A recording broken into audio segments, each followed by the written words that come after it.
Not going to believe some of the stuff that the incredible, young, sharp, intelligent team at Doge, led by our guy Elon Musk, has uncovered about our tax dollars. This is the video you need to share with everybody. I'm going to share with you very powerful clips of this board meeting that Jesse Waters over at Fox News had with the team. We discover who Big Balls is. Remember the username Big Balls? Like, who's Big Balls? A poor kid who went to Harvard dropped out so he could serve his country, helping us save over $160 billion. And they've just got started cooking, is actually being treated like a pariah at his own school, and a whole lot more. They found guns. They found guns in one of the offices waiting for Doge to show up. That should tell you everything. In this first clip, we discovered that the Institute of Peace, they have all these like interesting names, USAID, USAID or whatever, Institute of Peace, Institute of Brotherly Reaching Out or whatever, was funding the Taliban. When Doge entered to dig through their files, their accountant deleted 1 terabyte of records. If you don't know what a terabyte is, one of these videos, even if it's like 30 minutes to an hour long, is only about 4 or 5, 6 gigabytes, if that. So there's 1,000 gigabytes in 1 terabyte. So if you can imagine, that's just to, put it really easy to understand. That's a lot of data. So it was by far the least peaceful agency that we've worked with, ironically. Of course. Additionally, we found that they were spending money on things like private jets, and they even had a $130,000 contract with a former member of the Taliban. This is real. We don't encounter that at most agencies. Yeah. What was the money going to the Taliban for? So it was a contractor. They received $130,000 for generic services. And to Elon's point, there was not actually a clear description of what the contractor services were for. But was it for opium? Unclear. Or weapons? Or nothing. Or nothing. or abroad. Or nothing. And you naturally have to ask the question, well, how did we get here? Like when the country was founded, there were only 4 agencies. Today there are over 400. So there's been a 100x increase in the number of agencies since the founding of the nation. And thanks to President Trump, he's now signed 2 executive orders to start to reduce the number of agencies in the government, and the Institute of Peace was one of them, which is why our team went in to try and understand what was going on. And that's when we found all of the craziness, like the weapons in their armory. We found the payments to the Taliban. Okay. Yeah. So try to hide the evidence. Right. So just a few hours after we got into their headquarters, we found that their chief accountant had actually deleted over 1 terabyte of accounting records from several years. So you'd have to ask the question, well, why would somebody do that? The Doge team, fortunately, was able to recover that data with the help of a few great employees at the Institute of Peace. And I think the most troubling thing was they received $55 million a year from Congress, and any money that went unspent, instead of returning that to Congress, they would sweep it into a private bank account, which had no congressional oversight. And that's what they would use to fund things like events at their headquarters and the private jets. And so I think it's a great example because most Americans don't know what's going on at a lot of these smaller agencies. And this is, I think, the most extreme case of some of the wasteful spend that we're finding. So the agencies are hiding money from you. They're sending it to the Taliban. They have loaded weapons in the department buildings. At the Institute of Peace. At the Institute of Peace. Yes. That's right. So this is a cover-up when you guys roll in. This one, yes, a cover-up. Yes. It's a cover-up. They did delete a vast amount of financial information. That's really a definition of a cover-up. Isn't that illegal to delete evidence? Yes. Shred documents? It is. It's certainly illegal to delete accounting records that that Congress would certainly want to know where the congressionally appropriated funds are going from taxpayers. When you catch them going Hillary style on their computers, do you refer this to the Department of Justice? In this case, we did refer the evidence in the accounting example to the FBI and D.O.G.E, and we were proud to do that. So yes, we did. $55 million a year from Congress. And when they funded their projects, which are probably questionable at this point, instead of returning the money that was not spent to the rightful people, us, the taxpayers, they swept it into a private personal banking account, private jets. hotels, luxury jets, God knows what else. While me, and hundreds of millions of Americans were struggling day in and day out under tombstone vegetable in chief Biden in an economy that made everything, the cost of eggs, the cost of gas, the cost of basic living items, necessities that we need to feed our kids, put clothes on their back, turn the heat on. We're struggling every single day. How could anybody, does it make sense now? All the hoorahing and the outrage and the yelling and the screeching and the we're going to stop him. He's a Nazi. Let's blow up Tesla deal. Does it make sense now? In this next clip, Doge exposed that taxpayer money was spent renting out Caesar's Palace and stadiums for parties. Watch this. A lot of great work at the Treasury this week. One of the crazy things with regards to the Treasury is that when a payment is made, and the computers at the Treasury actually pay about $5 trillion per year, like crazy amounts, there was formerly not a budget code on there. So if a payment was made, you didn't know actually what it was for. It could have been for anything. Yeah. There was a $4 billion COVID fund in the Department of Education, and there was no receipts required, so people could just draw down on it. And when people looked into it, this wasn't us, this was before us, they found that money was being used to rent out Caesar's Palace for parties, rent out stadiums, etc. And so the one change that Doge made with the Department of Education is we had the simple requirement that if you draw down money, you must first upload a receipt. That was the only change that was made. You must upload your receipt. And upon doing so, yes, nobody drew down any money anymore. Yes, but we didn't say that we'd check the receipt. You could send a fake receipt. You could send a picture of your dog. Anything. Anything. Anything. But as soon as we asked for anything at all, suddenly the requests were like, oh, we don't need it anymore. Huh, that's interesting. They were renting Caesar's Palace. Yes. They were like basically partying on the taxpayer money. Stadiums. Yes. Leasing stadiums. Leasing stadiums. For what? For parties, basically. For parties. Yes.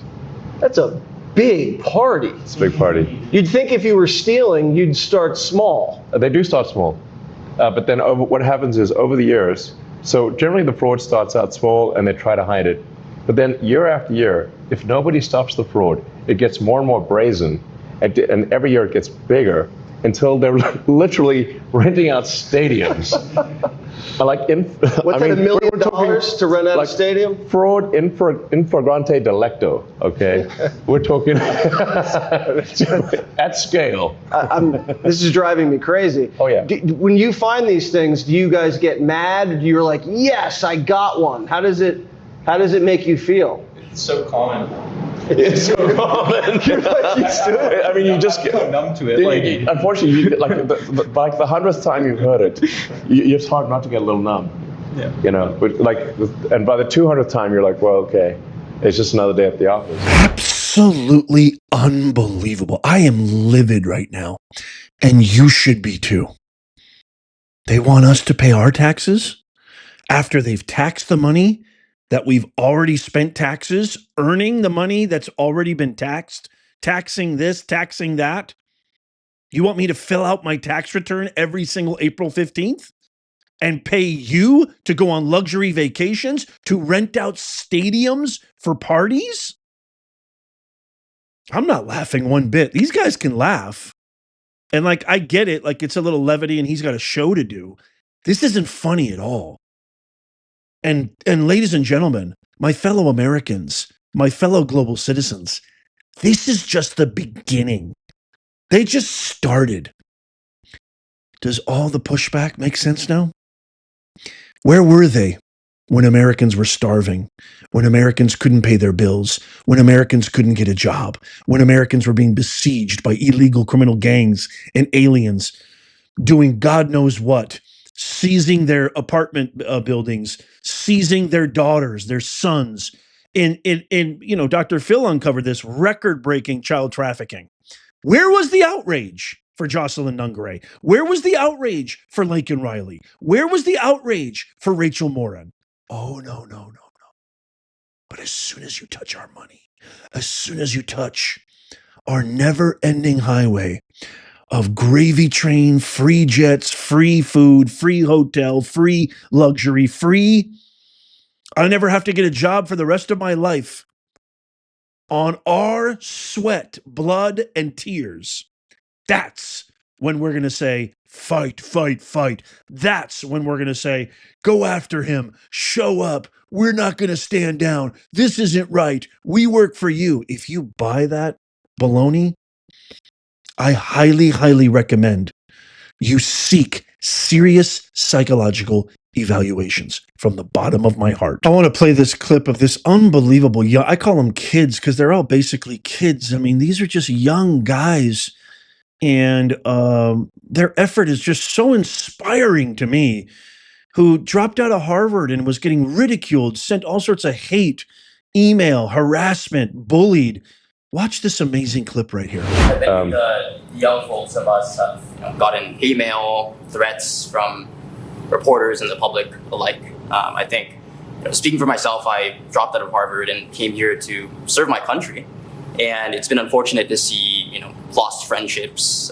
Most of campus hates me now. But I think fundamentally, I hope people realize through conversations like this that reform is genuinely needed. And if there's one, I think this is important to say, if there's one group of people who really have a shot of success, it's the people here. They're up until 2 a.m., Monday through Sunday. Doge does not recognize weekends. We're working all the time. What inspired you to drop out of Harvard to do this? There's a lot of reform that's needed. I think the value of this and the impact here is so much more vast than anything you could learn in a classroom doing computer science. And you guys are sleeping here, I'm hearing. You guys are up all night. You have this meeting at 10 o'clock every Wednesday? We'll probably go back to work right after this. Yeah. You're going back to work after this? Yes. Right. It's almost 11 o'clock. So that's early. It's early? Can I go to bed? It's an incredible work ethic.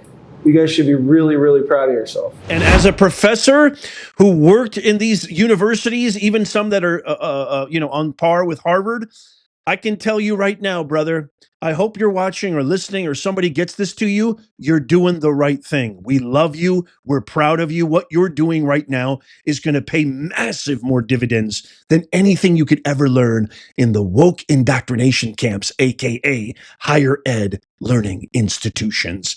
Take it from somebody who knows. The infamous Big Balls was actually revealed in this meeting as well. Check this out. Big balls.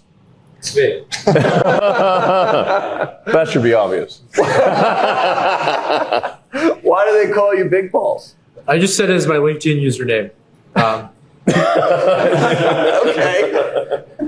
Well, people on LinkedIn take themselves super seriously, and they're pretty adverse to risk. And I was like, well, I want to be neither of those things. So I said it, and honestly, I didn't even think anyone would notice. Yeah. So what do you LinkedIn do? is so cringe. What does Big Balls do? Right now, I'm working on some payment computer stuff. So one of our initiatives is to root out fraud and waste. And to do that, we started looking at the payment computers. And as mentioned earlier, there is no accounting of what payments actually go to in the payment computer.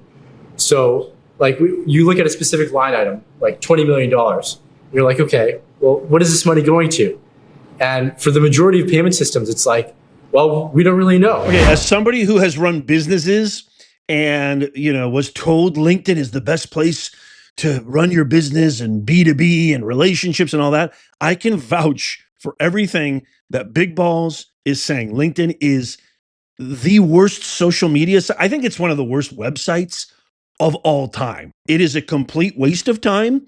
It is a hotbed of woke, self-important, narcissistic, elitist academic types who lie, the hypocrisy. It is the most hypocritical social media website. Stay far away from, there is no need. When's the last time you ever heard, hey, I saw this cool thing on LinkedIn. Hey, I'm scrolling LinkedIn, man, stop me. You've never heard that, and you never will. It's an abomination. Let's put it this way. If out of all the social media platforms, if Kamala Harris was a social media platform, she would be LinkedIn. That should say it all. Musk is claiming $160 billion in estimated savings, obviously with a lot of cuts, but that is way less than was promised. Rob, is it considered a success? So far, yes. I would say, I mean, remember, Doge's work isn't going to be completed until July 4th of 2026. We're only 100 days in. So comparatively, when you go back decades and look at the failure of anyone, whether it be in the presidential administration or Congress, to reduce the size of government, you have to go back to, what, Bill Clinton and Newt Gingrich when they had a balanced budget? I'd say yes. So to you, it was like a necessary fire starter. Absolutely. Okay, I want to talk about how Elon Musk thinks of himself. This is from the Washington Post. Asked who would lead it when he fades, he demurred, "Is Buddha needed for Buddhism?